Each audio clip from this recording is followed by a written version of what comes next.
छत्तीसगढ़ में 6 महीने बाद विधानसभा चुनाव है। विधानसभा चुनाव से पहले संगठन में बदलाव की अटकलें लगाई जा रही हैं। राज्य 2018 में विधानसभा चुनाव में कांग्रेस को बम्पर जीत मिली थी। कहा जाता है कि 2.5 साल के फॉर्मूले पर मुख्यमंत्री का चयन किया गया था। 2.5 साल के फॉर्मूले को लेकर कई बार पार्टी के एक सीनियर लीडर की नाराजगी भी सामने आ चुकी है। वहीं एक बार फिर से कई तरह की अटकलें लगाई जा रही है। लेकिन यूपी के सीएम योगी आदित्यनाथ की तरफ से भूपेश बघेल का कद राष्ट्रीय राजनीति में लगातार बढ़ रहा है। लेकिन यूपी के सीएम योगी आदित्यनाथ की तरह भूपेश बघेल का कद राष्ट्रीय राजनीति में लगातार बढ़ रहा है। उत्तर प्रदेश के सीएम योगी आदित्यनाथ की कार्यशैली हमेशा सुर्खियों में रहती है। वहीं कांग्रेस शासित राज्य छत्तीसगढ़ के सीएम भूपेश बघेल की योजनाओं के बारे में चर्चा होती रहती है। मुख्यमंत्री योगी अपने हिंदुत्ववादी विचारधारा के बड़े नेता माने जाते हैं। वहीं मुख्यमंत्री भूपेश बघेल भी इनसे कम नहीं है। सीएम योगी अगर राम की शरण में है तो मुख्यमंत्री भूपेश बघेल माता कौशल्या के आंचल में बैठे हैं। दोनों ही नेताओं का पार्टी और संगठन में अपना एक अलग दबदबा है। दोनों ही पार्टियां इन दोनों ही नेताओं के कामकाज को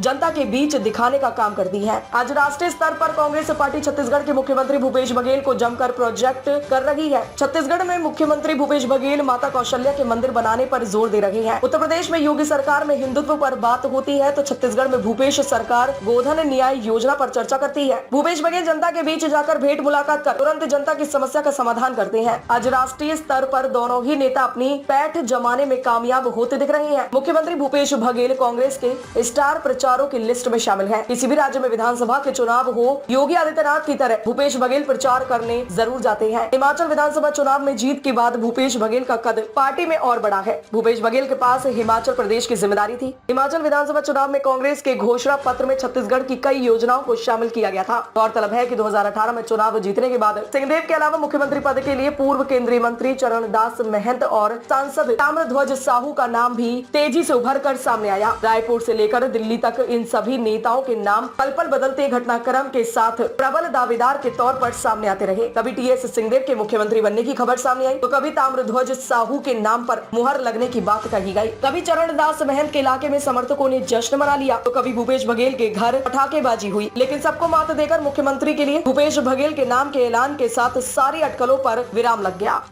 ताज़ा खबरों से जुड़े रहने के लिए हमारे चैनल को सब्सक्राइब करें और बेल आइकन को दबाना ना भूलें ताकि हर खबर की नोटिफिकेशन आपको मिलती रहे।